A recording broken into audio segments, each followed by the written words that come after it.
Hey guys, Scott Stevenson here, and in today's video I wanted to do a little behind the scenes breakdown of a recent sports documentary that I just recently DP'd and just finally came out. It's been months, but that's kind of how it is sometimes, is you shoot something and then it just, takes like a long time to go through post-production, and then, it's finally released and you can start talking about it. Yeah, it took a while for it to come out. Yeah, now that it's out, 2023, I just wanted to give you guys a little playthrough and kind of show you how the whole thing turned out and what we kind of did to achieve some of these shots. I had one of my buddies, a very talented Steadicam operator, Alex, come out on the shoot, and he operated for me. Also had two BLACKMAGIC 6K PROs shooting this, and one was on an easy rig, one was a handheld kind of shoulder rig sort of a situation. A lot of it was 48 frames and slowed down for all of this like action sort of stuff, and this like slow push in here is on the Steadicam. Then we had this interview setup, which I'll show you some behind the scenes of kind of what this interview setup ended up looking like. But we had like this whole boxing gym kind of set off to ourselves, and it ended up being like this little like locker room sort of a set that we could kind of like do as we please with this little locker room area. And we had two cameras running. We had a wide shot and then a close-up to create this shot right here. We ended up using 600D as our key light, and it was going through a 6x of magic cloth with some egg crate LCD. We were shooting on the shadow side, and we got a little edge light, a tungsten edge light that was created with a quasar tube, just a 4-foot quasar tube with the egg crate on there, creating some separation from the background. And then to add a little bit of texture and just a little bit more information on the locker room, we snuck in a little, I think it was just a 300 like tungsten old school unit, hot light, put it in there back behind the door, and had that kind of raking across the back locker, showing on the football helmet and just creating some visual interest along on the back there. And then it was a bit contrasty, so the director ended up wanting me to bring in a little bit of fill on the shadow side, so we just brought in a light matte 2 and just kind of brought that into like 20%, something like that, just to kind of fill in some of the shadows. And I think the result looks great. Also, I ended up running sound for this interview as well. I had my Audix condenser microphone. I had that running directly into one of the cameras, and that was just recording dual channels into that camera and recording onto the card. And then it also had a DJI lav microphone, and that was doing its own thing. I got micro SD card, getting it in here, getting it all set up to go. I'm going to be mounting this either to a helmet or to like a chest or something like that. I'm also trying out these DJI mics. I know I made a video about how awkward they look when they're on your shirt. I'm going to be just running them with this little deity microphone and just running it up through the shirt like that to get some audio on the field and also during some interviews. And for this project, I was actually trying out the DJI lav system for a lot of the shots where the players are running around on the field.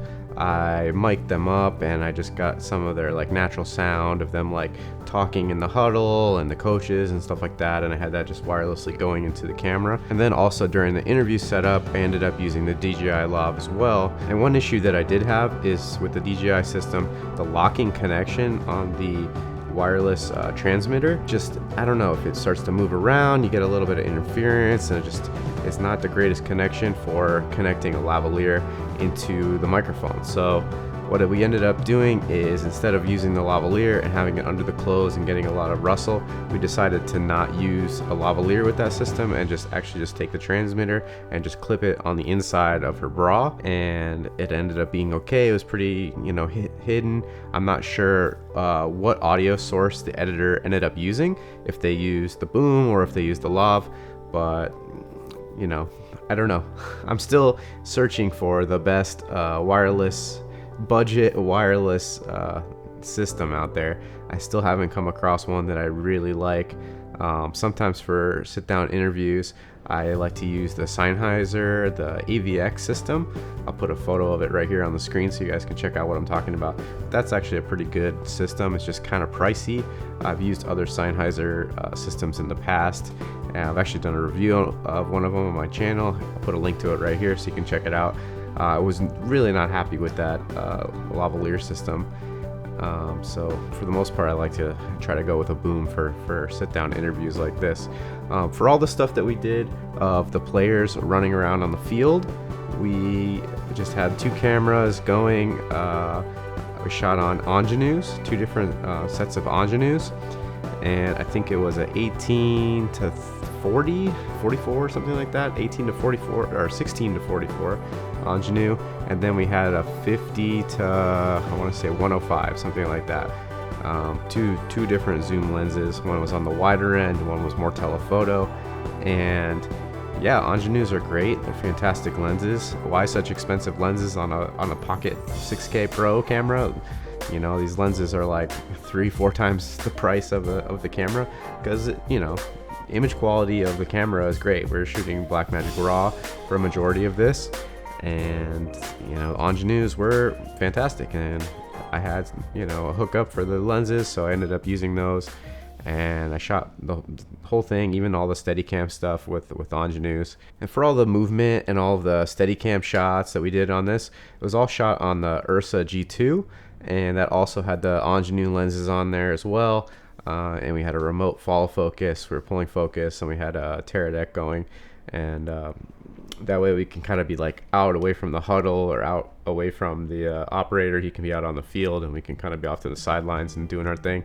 And that seemed to work out really well for a lot of this movement and this little hero shots and a couple of stuff that they did on the sideline, and a really nice shot of them coming all out of the locker room. Nice tracking movement. We also did a lot of B-roll in this gym area, where she was kind of like stretching and, you know, going through the assault bike. We did some ropes and a couple different things, and I just used a couple of 300 tungsten units as backlights, and just had those kind of like pinging her from the back and just kind of creating a little bit of an edge, and that ended up looking really nice.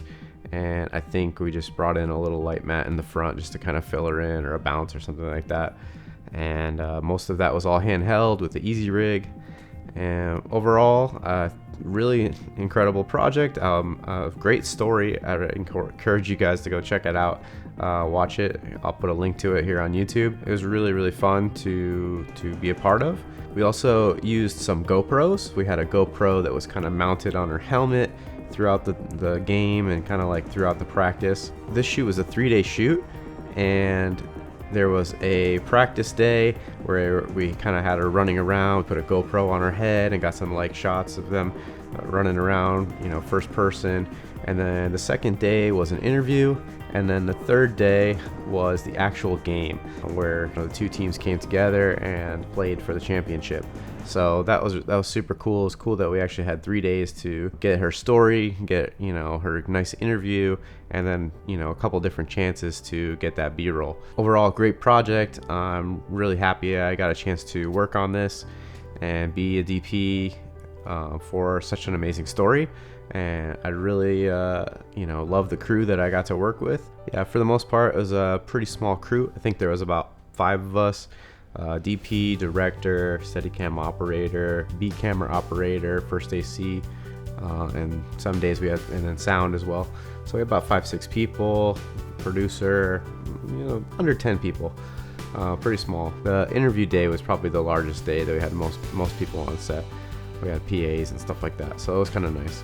What could I improve with this project? There was definitely a lot of planning going into this project, and it was really nice to scout the location and kind of see how I was gonna, you know, set everything up. I made a diagram of how I was gonna do the lighting. I was able to communicate that to my team. Everybody going into the project kind of had an idea of how everything was gonna come together. The director had really clear notes about what he wanted and kind of what we were going after. So that was really nice. Yeah, so a little different video. Just wanted to kind of take you guys behind the scenes and show you, you know, some of the shoots that I work on. because I know a lot of people are curious about what I do and how kind of things work and some of the techniques and the equipment and things like that I use and the lighting and all that. So I kind of want to just go over some of it with you guys. Once again, I'm Scott Stevenson. Thanks for watching. Feel free to check out my past videos as well as subscribe to see my future ones. Peace.